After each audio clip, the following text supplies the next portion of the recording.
This is the last match of the day 2 of the season, so we thought we'd gonna have a season's best of too good, too bad.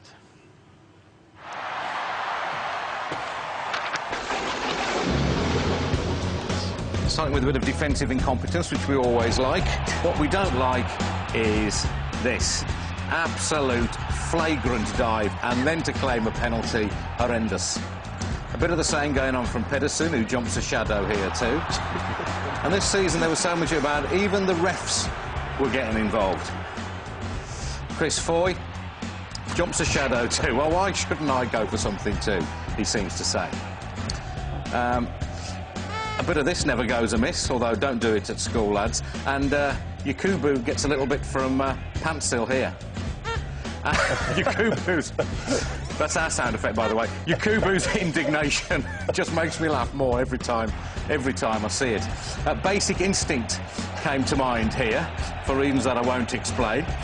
Luckily, a programme is thrust in the way of her unbroadcastables. Before we get a look, thank you, madam. We all enjoyed that very much. Managers, we do like to get this crafty insight into their expertise, the things they spot that we can't see. Always good advice, that, isn't it? Hand signals have been fertile territory for us. Emu, you know Emu, says Gary, he's going to get it. Emu gets it, unless you sort yourselves out. Yeah, that'll be the end for Emu. Here he's saying, you two, get the ball, 2 of you. To me, not you, ball, 2, not... Anyway, whatever, I don't know what he's on about. I don't know what this is about. He turned to me and went, come on, if you're hard enough, quit your talking. Come on, let's get it on. Come out here, I'll sort you out. And he shrugs. This is David Moyes celebrating, yes, celebrating a goal. This is David Moyes when he's happy. This is his happy face. In a moment, he'll turn round, whip his coat off, and fling it angrily at his own bench. Not quite sure what that's all about. Here's a metaphor for Man City's whole season. The manager stands up, the chair flits back, and he nearly ends up on his ARSE, but just about saves himself, as he has done till the end of the season. And this is a champagne moment. Mike Phelan sees a balloon. He decides to get rid of the balloon by popping it. The biggest shock of Fergie's season. Mike, I'd be careful if I was you. You might kill him with the shock, although maybe, Mike, that is what you were thinking of. Look at him jump. That's brilliant. My favourite fans of the season?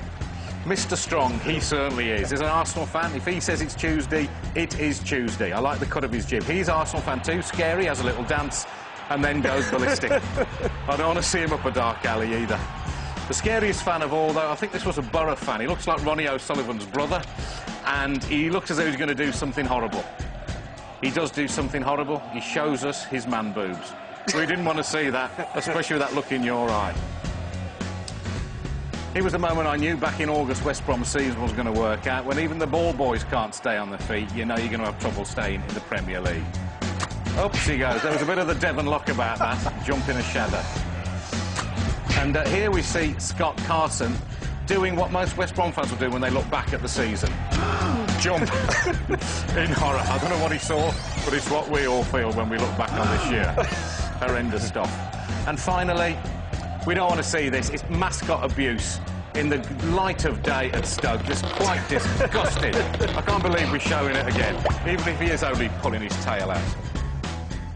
Gentlemen, thank you very much. That's it for Match of the Day 2 this season. Gary will be here with Match of the Day next Sunday on BBC One. If you've still got something to worry about this season, be it a cup, relegation, playoff, whatever, my thoughts are with you.